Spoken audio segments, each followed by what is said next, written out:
To moderate this panel, even though it is just after lunchtime, which is not a good time slot usually. But this time, I would say that we're lucky here because we're coming with a note of probably something we could call optimism after the last two panels, which were not that optimistic. So hopefully that will keep us awake after lunch. So let me start introducing the panelists, and I'll start from the left and move to the right. We'll start with, and apologies if I don't pronounce correctly, Takehiro Masutomo, who is a journalist and adjunct researcher at Waseda University in Tokyo, and the author of Runre, which is a very much talked about book about Chinese wealthy elites emigrating to China. To Japan, of course. Okay.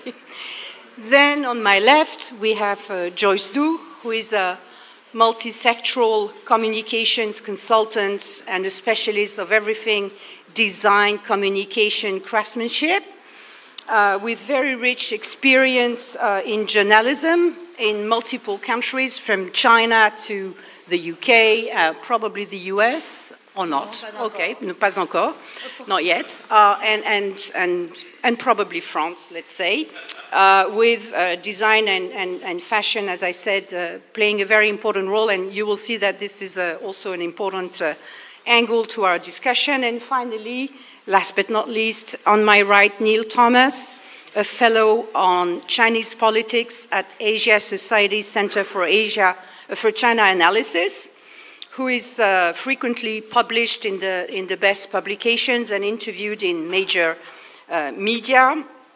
He works and explores elite politics and, very relevant to our topic, what we can call the nuanced relationship between formal policy making and informal drivers of change. So that's for our panel, okay? Now, I'm delighted not only for the reasons I said to moderate this panel, but also because I really believe that we're going to be able to talk about something a little bit different, which is not so much talked about, and that hopefully will help us rethink the way we understand China. And really, it's about, actually, this is your words from yesterday, it's really about also not just talking as we usually do from afar in Western capitals, not just talking about this sort of like state control, very rigid, opaque situation and description of China, but really going into the sort of texture of lived experience and talking, as you said, Joyce, about people. People in China. Beneath the surface of the party authority, there is indeed a dynamic and a very dynamic, ever-evolving society. It's a place where generational divides are widening, where digital spaces are mutating extremely fast, even faster than they can be governed, where informal networks from student communities, underground artists, and online influencers are shaping culture in real time. And this is something we seldom have a chance to see, which is what I would like to call China from within, from inside. So let's start on this topic with a pretty broad question, which I will ask each of you. And this is really about where and how do you read these trends? And I'm not talking about the what yet. It's not about what trends. We will keep this for later. But it's really from your expertise, from your vantage point, how do you read China from the inside? What are the creative, informal, unexpected spaces, possibly, where deeper social and political dynamics are expressed? It is about the where. So I will start, it's not about the what yet. I will start with you, Hiro, and then we'll move Okay, thank you for your kind introduction. I'm really excited to be part of this wonderful panel. I'd also like to express my big thanks to the organizers. The theme of the panel is China's internal dynamics. But unfortunately, actually, recently I dare not to visit China as a Japanese journalist. Because we don't really know where the red line is. So, yeah. But still, I'd like to contribute to the discussions by sharing my understanding of China from outside. Yeah. And I dare not to go back to China, although I have a good amount of actual savings in China. Yeah, I already gave up. Yeah.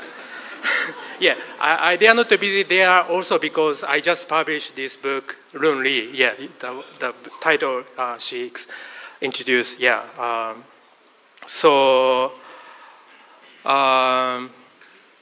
First, yeah, I would like to highlight that indeed, increasing number of Chinese people are immigrating to Japan, maybe even escaping to Japan. Interestingly, this trend has accelerated over the past few years. And this is also really interesting because this is happening despite the fact that Japan has long been seen as a kind of enemy country within China. And the turning point, of course, was the Shanghai lockdown that took place in 2022. So at least in their eyes, the situation in China has been deteriorating politically, economically, and also socially. Yeah, that's my argument. And let me start with politics. So I'm sure everybody in this room is well aware that freedom of speech is quite restricted these days in mainland China. So, for example, they could have like academic events or serious current affairs events in Beijing or even Hong Kong, but no more. So I think Tokyo is becoming a new hub for intellectual exchanges among the Chinese. So we have witnessed also Chinese language bookstores opening one after another in Tokyo. And I also know that this Chinese publisher in Tokyo is printing simplified Chinese books there. So it's quite a significant move. And I think this phenomena proves that Chinese intellectual community in Tokyo is really dense enough. By the way, this morning I was walking from my hotel to this area, passing through this area called Montparnasse. Montparnasse, thank you for correcting my pronunciation. So I know that this district used to attract a lot of artists from around the globe during the interwar period. And I think Tokyo is becoming a new Montparnasse for the Chinese because a lot of Chinese documentary filmmakers, painters, even singers, comedians, they are all arriving in Tokyo these days. And I think there was a I forgot if it's Le Figaro or Le Monde, which is a French newspaper, which was using a title saying that Tokyo is the new Hong Kong. Yeah. That's actually maybe that's my quote actually. Anyway, I said that before. Yeah. So I also think Tokyo is becoming a new Hong Kong. Yeah, in many ways. So yeah, and then economically speaking, as Professor Kikuchi mentioned in the previous session, Chinese economy is becoming like Japanese economy in a way, heading toward deflation, and clearly Chinese economy is slowing down. And the Chinese authorities becoming a bit more harsh on wealthy individuals and even tech tycoons. So that's why figures like Jack Ma spends more time these days in Tokyo. Actually, I know he visited Tokyo in late March. Maybe he was there for cherry blossom viewing or something, I don't know. He again visited Tokyo last month. Yeah, so I'm sure rich people are becoming more anxious about, uncertainties. And then they are more willing to invest in Japan. Like they are buying up a lot of high-rise condominiums in central Tokyo. And yeah, and lastly, socially speaking, I think education is a huge factor. The competition in mainland is getting fierce and fierce. Actually, education reforms have made university admissions significantly more selective. So for them, I think, Japan is like the second district. If you are on Japan track, it's much easier to get into maybe top universities in the end. And adding to that, I would also say, political education taking place in China is really a big turn-off for Chinese parents living in like big cities. I'll stop here. Yeah.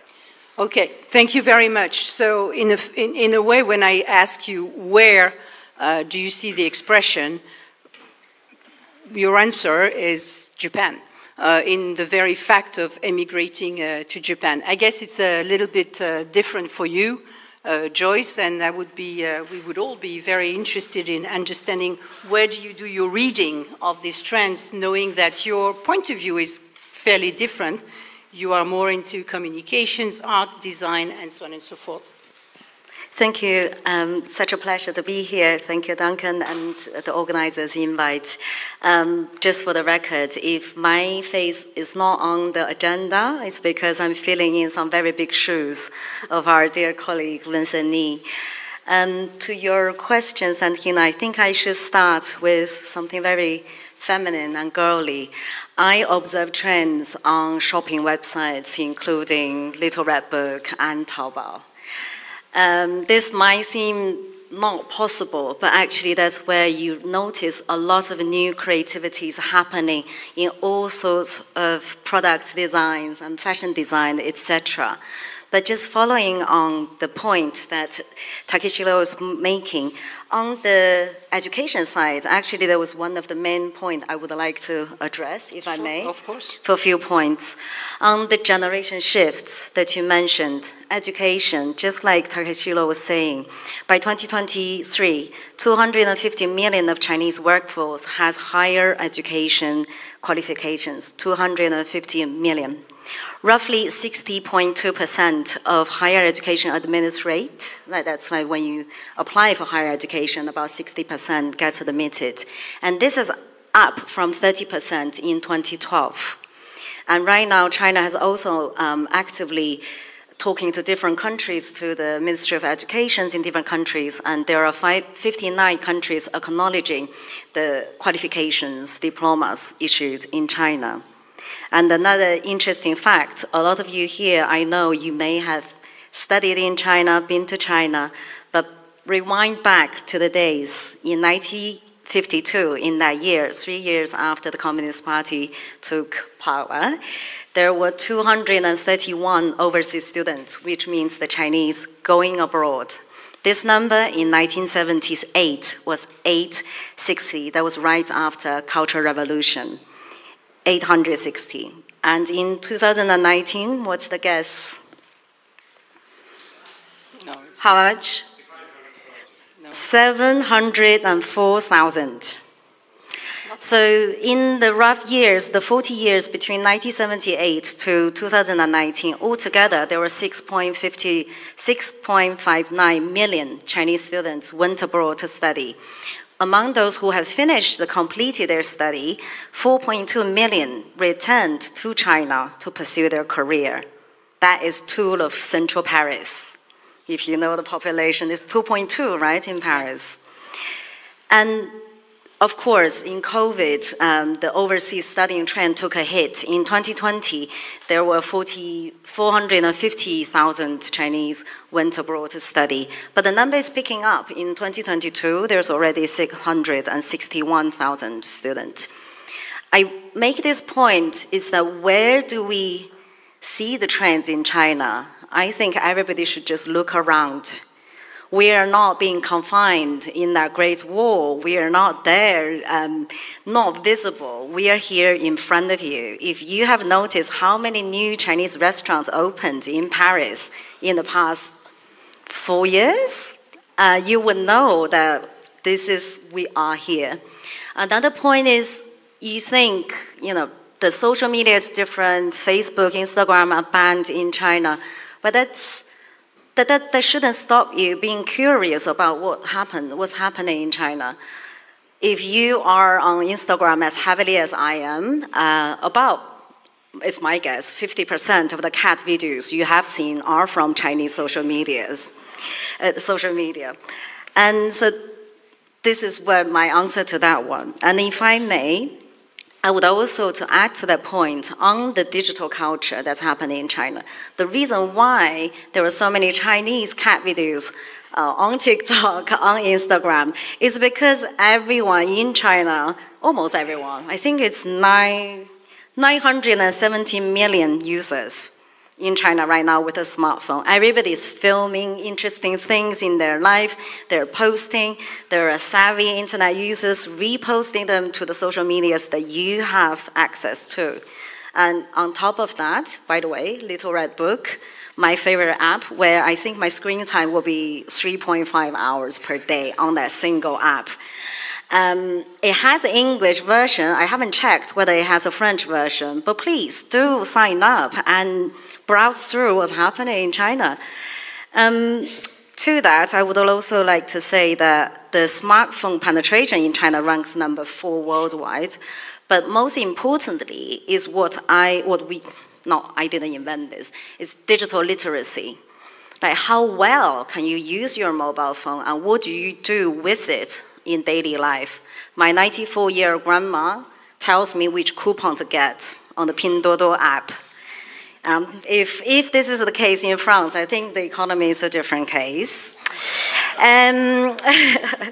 So in May, there is something that was being launched called 数字中国建设2025行动方案, Digital China 2025 Action Plan, co-issued by Cyberspace Administration China and the Ministry of Education. They have a wide range of action plans, very detailed, from creating digital lifestyles to, I like this one, to building an inclusive digital society. When we think of China, we think of political control and people not having freedom. But what we don't see in China is that everybody has a phone and the digital literacy rate is really high. Somebody living in the village might be more savvy in a wealthy person living in the 6am when it comes to online shopping. I think I'll stop here. I have more to share later. Yeah, no, sure. But I just want to make sure we control time a little bit. And in fact, maybe you can answer the first question, but at the same time, tell us a little bit, with all these signs coming from use of mobile phones, social media, viral posts, and so on and so forth. How does the leadership, the political leadership, deal with it? Because it's not so easy to govern because it goes very fast. Thank you, Sandrine, and thank you to Asia Society France and the Salzburg Forum for putting on such an incredible event. And thank you to all of you for attending and looking forward to some questions and discussion later. You ask a great question, Sandrine, because there is an assumption that Xi Jinping, the Communist Party, don't care about public opinion, don't care about the Chinese people and what they think. And from one perspective, sure, that's true. They are acting in their interests and how they see the country should be governed. But, from another perspective, it's much easier to be an authoritarian leader, to be an authoritarian party, if you know what's going on in your own country. One of the big problems that has confronted the Communist Party for decades has been working out just what is happening at the grassroots. And this is actually something that explains part of Xi Jinping's centralization agenda, part of his desire to launch these anti-corruption, party discipline campaigns. It's part of it is political, obviously, beating down rival factions, but part of it's also getting a better grip on what's happening in the literally hundreds of thousands of villages, tens of thousands of townships, 2,500 counties all around the country. Like, it's difficult to govern China.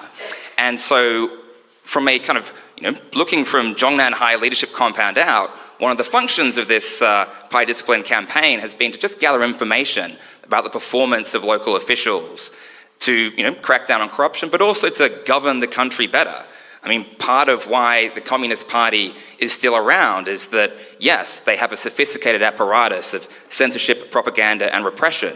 But another part of it is that they have genuinely improved the lives of 1.4 billion Chinese people. And there's obviously a lot of variation there. A lot of people would say their lives have suffered a lot under the Communist Party. But overall, I mean, the economic data, as Professor Huang was saying, it's not necessarily 100% accurate, but the broad brushstrokes of that story is true. And now, kind of that the problems are becoming more and more that the party needs to solve, and more granular. And so getting that information from the grassroots, from the public, is becoming more important. And like a lot of government websites now have portals where Chinese citizens can submit their complaints, can submit their feedback on local officials. You won't necessarily get listened to, but that information is there, and it's not being collected for no reason. It's being collected so the party can solidify its rule the party better, and maintain its leadership of China. Now, that's very interesting. So basically, it's very different from what Westerners tend to perceive. Here, you are telling us that obviously when it's going too far or a direction which is really not acceptable, it's just purely censored. But it's also, for the rest, simply integrated, observed and integrated in the policy making, which I think this is probably something new to some of us here. And to some extent, I'd like to turn to you again. How does this work when it's expressed abroad? When you have some sort of a soft criticism by artists or craftsmen, which is expressed on foreign platforms, is there a tendency of the leadership to do some sort of appropriation, if it makes sense to you, so basically, or cooptation, whatever you like to call it? I mean, do you have any example of this? I have to unpack the question a little bit on this one. Like, in the past, let's say, decade, what happened is that the Chinese government side has quite a lot of funding to fund the soft power going abroad. But then there's the independent art scene that's happening from craftsmen, design and fashion, dance, from different areas. But what happens, I also have to rewind back a little bit, that this young generation of creators, they are born in a different political context.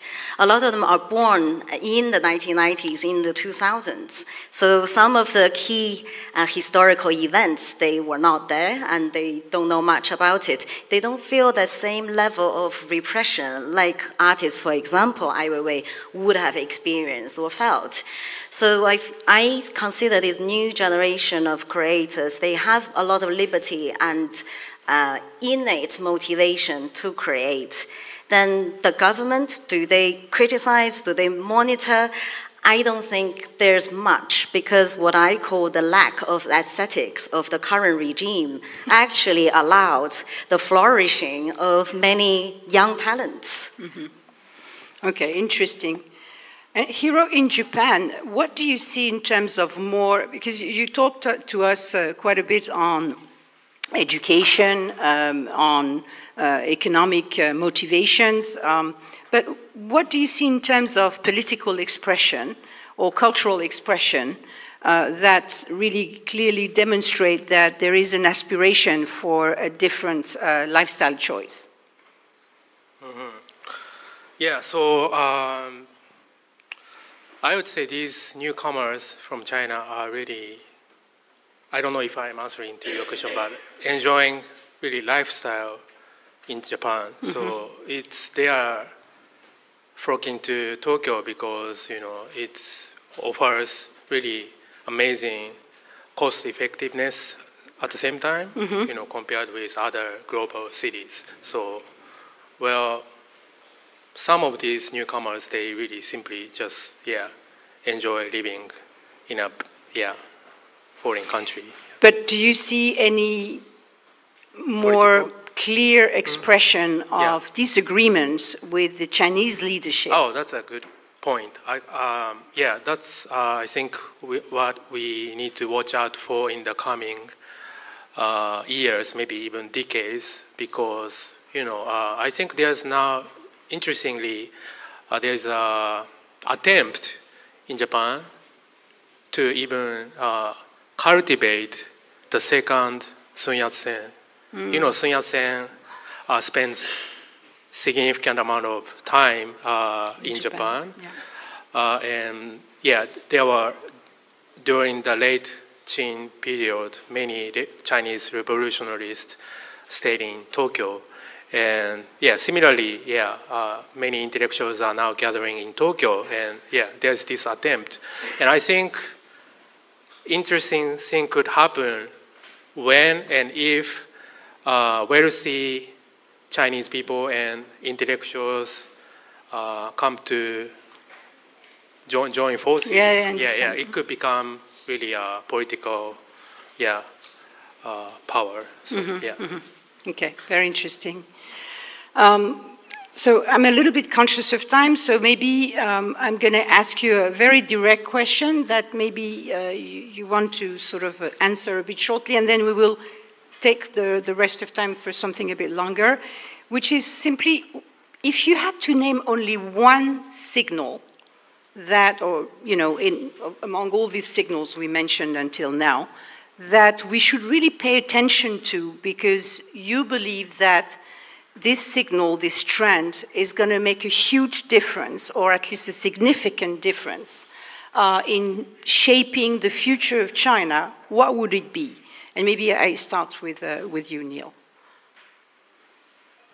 Well, I'm a student of Chinese politics, so to my mind, you know, China, in the words of my good friend and brilliant Chinese historian of Chinese politics, Joseph Torigian, China's a very leader-friendly system. So to my mind, the biggest source of change in China is going to come from the top. And we need to be careful not to confuse China's political present with China's political future. Because, I mean, the only constant over modern Chinese history is change. I mean, at the end of the Mao era, few people saw Deng Xiaoping's Reform and Opening coming. The end of the Hu Jintao era, we know a lot of even Chinese party elites did not see Xi Jinping's so-called new era coming. So, you know, if anyone tells you that they know what's going to happen in Beijing in 20 years' time, I mean, I've got a very famous French tower that I'd love to sell you. So I think we need to be conscious that that there's a lot of dynamism in Chinese society, but ultimately, you know, the biggest window for change in Chinese society is going to come from politics. And you know, you go to China, you talk to people in different think tanks, different institutes that advise the government, and you know, there are 100 million party members. They do not all think alike. There is a diversity of viewpoints about what national rejuvenation should look like and the best way to get there. You go to one think tank and it's all economic technocrats who used to work for Wen Jiabao and Li Keqiang, and they're telling you about their hopes for rural land reform. You go to another think tank down the road and it's people yelling at you about US alliances in Asia and getting out of the Taiwan Strait. So there's a diversity of views within the party, and we don't know when China will have, when the Communist Party will have new leadership, but we know that at some point it will. And I think that to me is kind of the biggest juncture for change across Chinese society, politics, economy, diplomacy, and something to always bear in mind is going to be an inevitability going forward. Well, thank you for pointing this, because a lot of people, at least in the West, a lot of people do not have any idea of this diversity in the party itself, and I think it's very important that you point to this. So for Hero, I suppose that it's very clear, because Sun Yat-sen, the new Sun Yat-sen will come from Tokyo. Is that correct? Possibly, yeah. But I mean, again, if you were to really observe or point one signal that is really important to pay attention to. So thank you. So I have been talking about this phenomenon, run or run away from China. This is a global trend, not just about Japan. Although, I believe Tokyo is currently really the epicenter of this movement of people. I think, looking forward, I think it's interesting to see if there will be a lot of run or second run. So I know some Chinese people are not happy with what's unfolding in the DC, Washington, and some are choosing to leave the US for better. And actually, Japanese people are also becoming aware of Chinese real estate spree taking place. So it's now becoming a bit of a political issue in Japan. So I think Chinese people will continue looking for optimal destination. So according to shifts in immigration policies. So I think that's what we should pay attention to going forward. Interesting. Okay. What about you, Joyce? Which signal should we pay special attention to? This is a perfect question, because that was the point I failed to have time to express. Okay. I would really like to convince all of you to be conscious of the level of exposure to Chinese design in your daily life, from fashion to your utilities. Oh, I have some lists. Like, I was in Bordeaux last weekend, and my Uber driver came with a BYD car with flashy lights, like blinking eyes. And this is Chinese design next to your doorstep. And in your home, probably you have your internet router, and usually it's TP-Link. And that's your Chinese design. And even when you get your home surveillance system, your cat feeder, sorry, I keep going back to cats. If you can't find anything of Chinese design, take a look at your phone case. Most likely they are also designed in China. But these are small examples. There are much bigger trends that's happening in architectural design. The government funding, private funding, as most of you know, all the many museums and galleries that had happened in the past 15 years invited numerous internationally known architects, but also many domestic ones. And product design, as I've mentioned, and fashion itself, again, from haute couture that's happening right now in Paris to independent brands. But what you really should take a look at is, are the Little Red Book are the Taobao designers. Nobody know about them, but their product sometimes sells millions that you would never imagine how much they sell on a day. And now visual design, I think China is going through a phase to create a new identity. When you think of China, the font in your head, the colors in your head, had nothing to do with China today. I think Chinese people, as we are also gradually constructing a new identity. And this identity, thanks to the many overseas Chinese, including myself, and the ones returned to China, there's a big element of fusion in it. And this can be expressed in every way of creation. That's very interesting, but let me ask you a question. Is this progressively, do you see signs that it is progressively changing the perception that the rest of the world has about China? As you said, we are exposed to Chinese design all day long without always being aware of it. But do you see signs that we're starting to change our views in China? I might say something slightly offensive to the majority of this group. Being Chinese, I'm super proud of the insatiable curiosity and creativity of this nation. To change the perception is not on us to change how the world sees us. It depends on how every single person living in Europe, living in the US, how willing are they to change the way they look at us. So I would pose the challenge back to, for example, the organizer of Milan Design Week. Are they really seeing us differently? Are they giving us the enough exposure that we should deserve? Yeah, well, we're not going to debate this, but it's certainly on both ways because it's also in the interest of China to improve its soft power. Yeah, but in this way, soft power, again, like exists in many ways. I don't know, like in film industry, how many of you are familiar? In Hollywood, like in each animation studios, the majority are Chinese animators. And now China, with the Naja film, we are demonstrating how strong we are in this field. But like, I feel the new generation of Chinese, even though I'm a bit older than that, but I would like to believe that in a way we will quietly change the perception by making more and more design, by creating more and more, I don't know, I can't finish that, products. I understand. I think that I'm sorry to interrupt.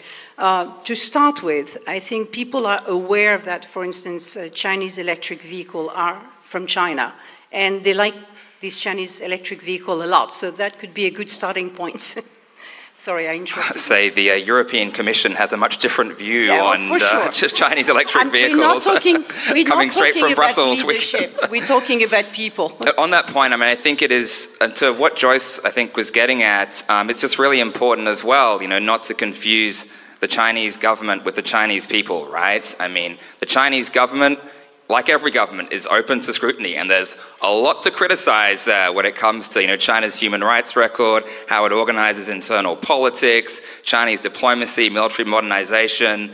But, you know, we really can't let that, you know, the government's actions, you know, interfere with how we view Chinese people in Western societies, Chinese students, scholars, anyone really, right? I mean, we have to, you know, actually live the rights, the freedoms, the democracy that make Western systems, in my view, you know, as a Westerner, so special. We can't just tar everyone with the same brush and be suspicious of everyone and everything from China, because, so I was getting at my previous response, you know, there's official China, and then there's, you know, 1.4 billion Chinese people. Exactly. And that's not just the official line of one Chinese story. We can't fall for that. There's 1.4 billion stories, and we have to try to listen to them all. And sorry, just to add one quick sentence, and Neil, thank you for mentioning that. And this is another point I would like to share is, you know, I love France. I love the UK where I live. You have so much freedom to debate on politics, to share your opinions, and sometimes to bring influence to the results. But Chinese people, I do not feel sorry per se that we don't have the opportunity to participate in any substantive conversation to bring to true results, because there's nothing we can change. However, we did save a lot of time in reading about it, in debating about it, sharing what we believe like dissident messages about it. And sometimes like new people being to China for the first time might be slightly surprised at how little politics we talk on a daily basis. It's about consumerism, it's about what's fun.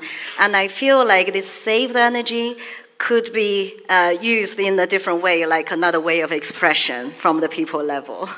That said, I mean, some of the very best observers of Chinese politics are in China and operating anonymously, because clearly the Chinese government does not allow for the free discussion of politics within its borders. Yeah. So I would blame the Chinese government for that one. And yeah, but I mean, to the point I was making as well, some of the absolute best resources, the best experts on Chinese politics are Chinese graduate students in the United States, and I imagine in Europe as well. Many of whom I've made my colleagues at Asia Society, and that's yet another reason why cutting off educational exchanges with China is not in our interest. The more we know, the more we learn about China, the better we're going to be able to make policy about China. So I think that's an important perspective too. Thank you very much, and thank you because sort of you gave us a very nice conclusion. I was about to say introduction.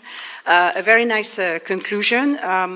In fact, I hope that this discussion, now we're going to open to questions, but I hope this discussion we've just had conveyed the sense of diversity that is very often not perceived when we live very far away from China. And I think everybody here, coming from very different point of view, gave me at least this very strong sense of diversity. Now, questions. So I need someone to go around with a mic. Is there a mic around? Yeah, okay, great. No, there is no mic. I'll give you mine. I think there is a very energetic person. Am I not the very energetic person? No, sorry. I'm still going to ask a question if that's okay. Yasheng Huang this morning talked about this contradiction that we see between China being more and more a tech superpower while being more and more economically depressed. Then one called sort of the central contradiction. And my question would be, to which extent this central contradiction is being discussed within Chinese politics and Chinese society today, and also if you can talk about which feelings this sort of generates in the Chinese population. Is this something that people notice? I hear often that sort of being in China right now feels a little bit like living in the future compared to other countries, which I assume is a nice feeling. But then you also hear a lot about sort of younger generations becoming less ambitious because they don't see any economic prospects. So what does this central contradiction do with people in China? I'm aware there's many people in China, it's not going to be the same for everybody, and but I assume that discussion happens to some extent. I guess the question was anybody. Yeah, it could be anybody. Okay, go ahead. Yeah, well, there's a lot of contradictions in China, I guess. And I mean, yeah, if you go to Shanghai, it's probably the most modern metropolis in the entire world. But, if you go a few hundred kilometers away to rural Anhui, you have, people in, the 300 million that Yasheng mentioned who are still living off the land as rural peasants, to use the Communist Party's own translation of Nongmin.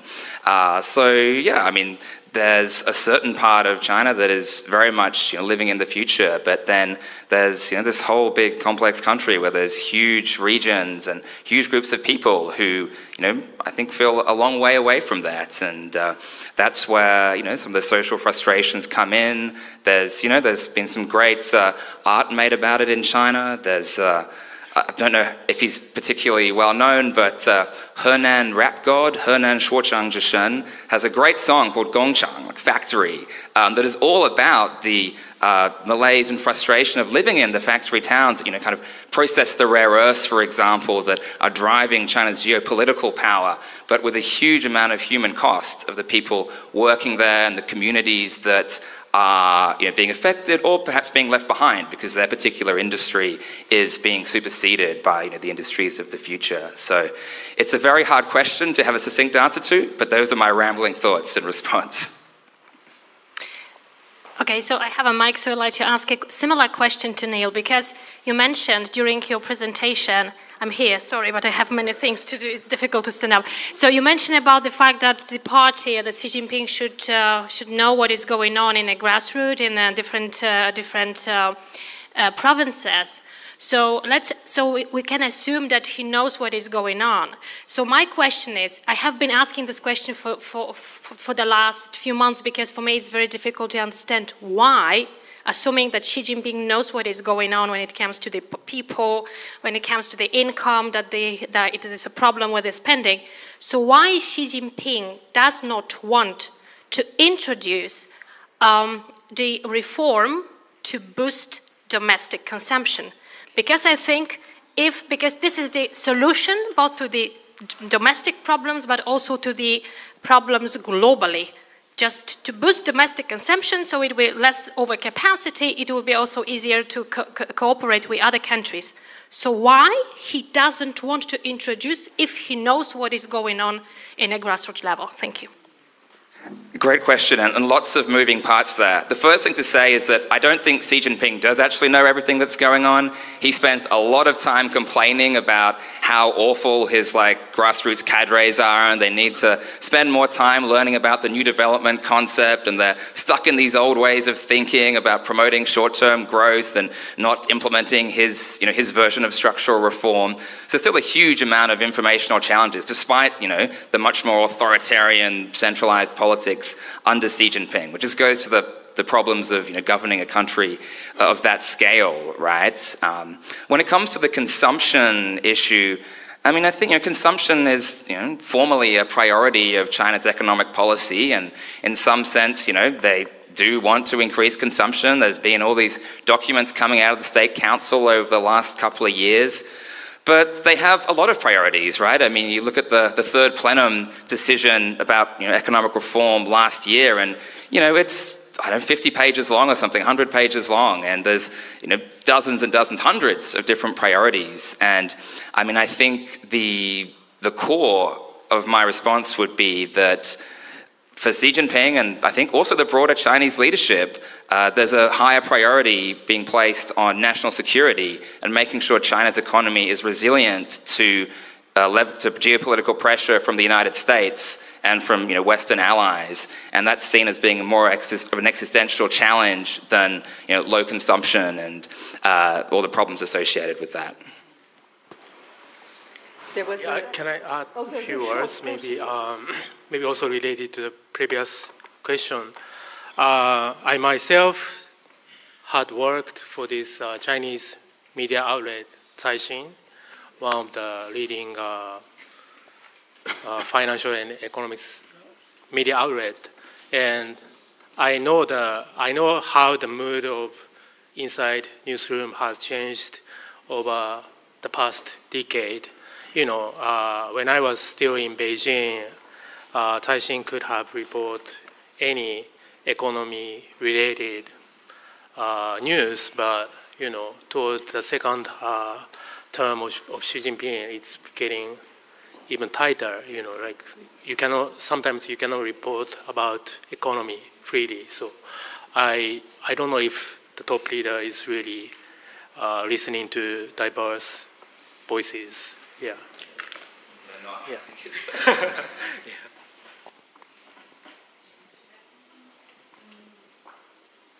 Yeah, actually, these questions, the last one, remind me of what Gary was saying this morning.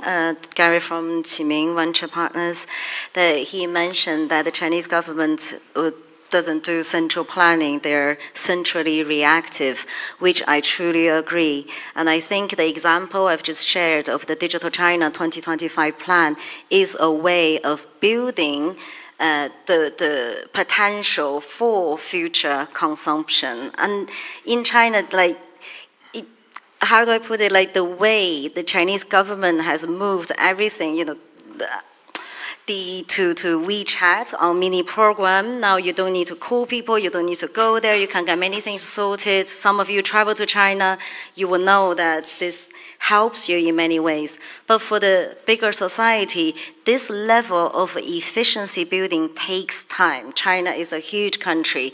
And you know, if you have dealt with any French notaire, you would know how complicated the system is here in France. And it was very complicated in China as well.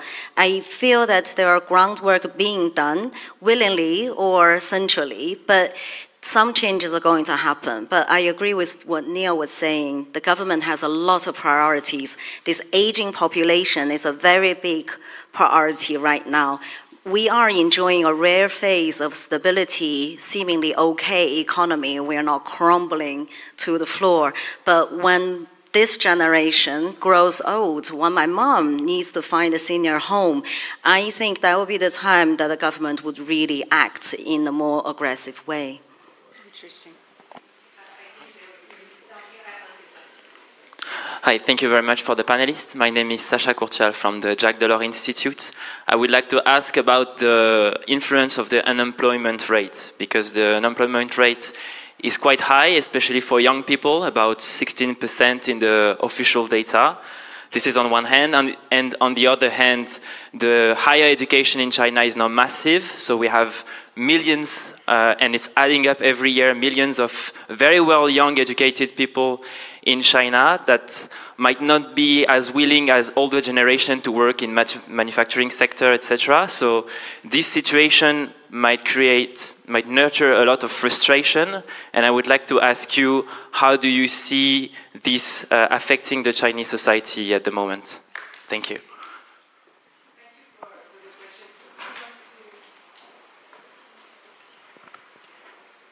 Okay. I'll just say quickly that, yeah, I think unemployment is even more of a concern for China's leaders than the economic growth rate, because unemployment is very directly tied to political concerns about social stability, right? People without a job are much more likely to get out on the streets and protest, right? And that's, you know, the bottom line for not just the top leadership, but, you know, every local official and their, you know, annual evaluations. You know, if you have a big protest on your watch, you know, that's one strike. You know, you're not going to get promoted, basically. So I think it's, you know, it's something that the party keeps a very close eye on, and it's something that is, you know, going to be, it's going to be the focus of a lot of security policy as well as economic policy, right? And it's also a reason why it's going to be difficult to address the overcapacity problem from a Chinese domestic politics point of view, because like a lot of these, you know, say provincially funded companies that are making okay EVs, but they're one of, you know, 80 EV companies across China, you know, they employ a lot of people. And, you know, getting that overcapacity down to zero, or excess capacity, whatever you want to call it, is potentially going to put a lot of people out of work. So, you know, it's going to be a slow process. I mean, actually, China's leadership do want to address that because it's just costing so much money, and they want to, you know, reallocate some capacity to, you know, other industries. Yeah, we've already won the EV battle, basically, but there's, you know, there's biotech, there's all these other things that are coming online, and, you know, they want to kind of win the industries of the future too. So basically, yeah, I mean, it's, if unemployment starts becoming a big problem, then that's, you know, potentially going to push China to either crack down harder on, you know, civil society and organizing, or, you know, perhaps to consider more fiscal stimulus, which is kind of the preferred way of dealing with economic problems. It just helps you kick the can down the road on structural reforms, and that's basically been Xi's response to a lot of difficult problems over the last few years. Yeah, and if I could add maybe a few words, from Japan's perspective, I think we are witnessing influx of Chinese workers to Japan as well. Actually, right now, I mean, 10% of Chinese people living in Japan are in IT sectors, working as engineers. So that's a pretty big portion. And also, Japanese graduate schools are really attractive to those unemployed Chinese students because Japan is facing serious depopulation issue, and yeah, after graduation, your job is almost guaranteed. So yeah. Sorry, just one. Can you bring the mic here for the next and probably last question? Helen was asking. Okay. Thank you. Before that, I think that's a really great question, and thank you for your observation. This contract is interesting, but there are several elements I would like to raise.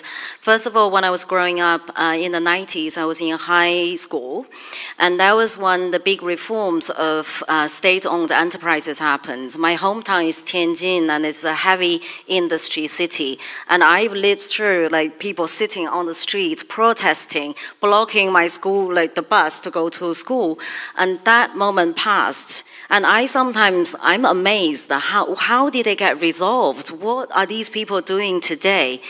Then back to the situation now, there's a second element, is that the automation and the use of technology, AI in production industry is astronomical. James, my previous boss, his podcast, if you haven't listened to it, please do, Tectonic. He talks about the progress of technology in Chinese industries. The proportion of hard labor being needed now and in the future will be different. And the higher educated people, when they are not being employed, there's not one way they have to do labor work, no. And back to the point of creativity, there are new kinds of work being created. There are new ways of creating jobs. So the Chinese, as far as I know, and I think I represent one of them, we don't wait to get the unemployment allowance and going to the council every day waiting for that money. We try different ways of make a living. Why? Because our social system is not secure enough to look after us. Then we have to do it. Hence, I'm moderately less pessimistic than what the number suggests.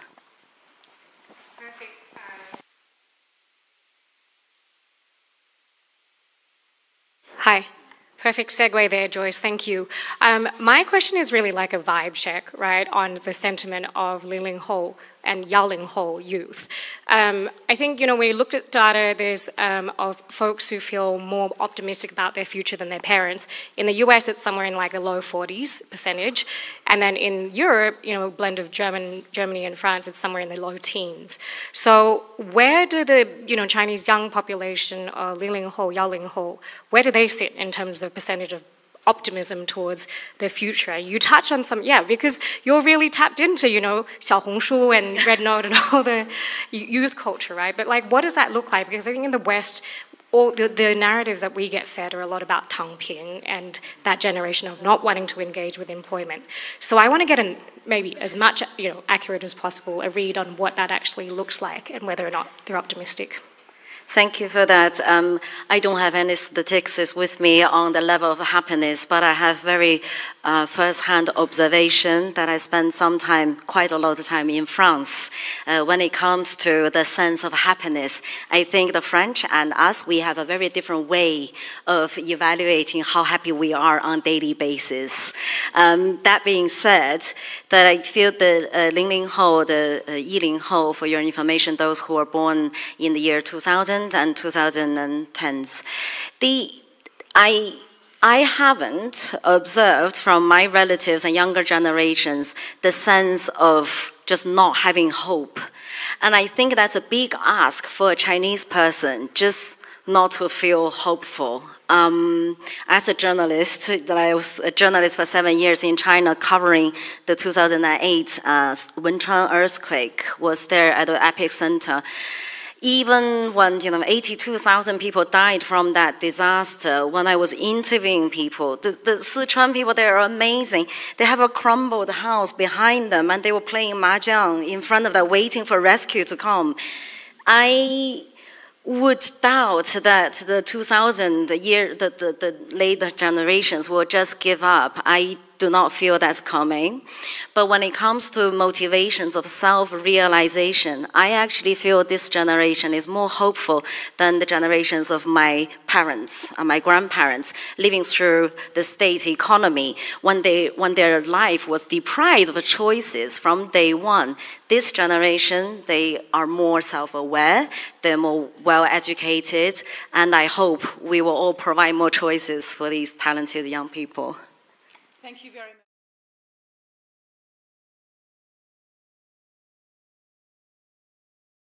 Thank you very much.